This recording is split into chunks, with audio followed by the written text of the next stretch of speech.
শুভ সকাল বন্ধুরা, ইকো পার্কের পর্ব 2 এর ভিডিও নিয়ে হাজির হয়ে গেলাম। আগের ভিডিওতে তোমাদেরকে এন্ট্রি ফি বলতে ভুলে গিয়েছিলাম, তো এন্ট্রি ফি 30 টাকা করে। যাই হোক, যেমনটা তোমাদেরকে বলছিলাম, এখানে কিন্তু অনেক হাঁটতে হয়, সুতরাং হাঁটতে হাঁটতে আমরা ফাইনালি পৌঁছে গেলাম 7 ওয়ান্ডার্স দেখতে। এখানেও কিন্তু আলাদা এন্ট্রি ফি 30 টাকা।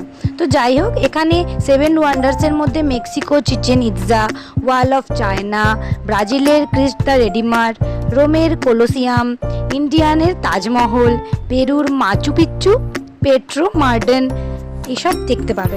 যারা এখনো পর্যন্ত এই সমস্ত জায়গা চাক্ষুষ করতে পারোনি বা পারবো কিনা ভগবানই জানে, তাদের জন্য কিন্তু এই জায়গাগুলো বেস্ট। যেমন তোমরা দেখতে পাচ্ছ, এই জায়গাগুলো কিন্তু ফটোশ্যুট করার জন্য বেস্ট, যদি আমার মতো খুব ফালতু ফটোগ্রাফার না হয়ে থাকো তবেই। যাই হোক, এইসব দেখে আমরা ঝিলের দিকে একটু এগোলাম। এখানে মেয়ের সাথে একটু গল্প করছি। তো এখানে না খুব সুন্দর লাইট ফাউন্টেন শো হতো আগে, এখন আমার কিন্তু ভালো লাগেনি, মানে মেনটেনেন্সের অভাবে এর বিউটিটা একেবারেই নষ্ট হয়ে গেছে।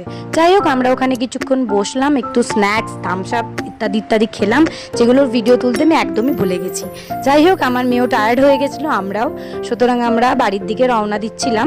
তো দেখো, রাস্তাতে এত সুন্দর ফুরফুরে হাওয়া দিচ্ছিল না, যে গল্প করতে করতে হাঁটতে আমাদের বেশ ভালোই লাগছিল। যাই হোক, আজকের ভিডিওটা এটুকুই, আবার দেখা হবে পরের ভিডিওতে। টাটা।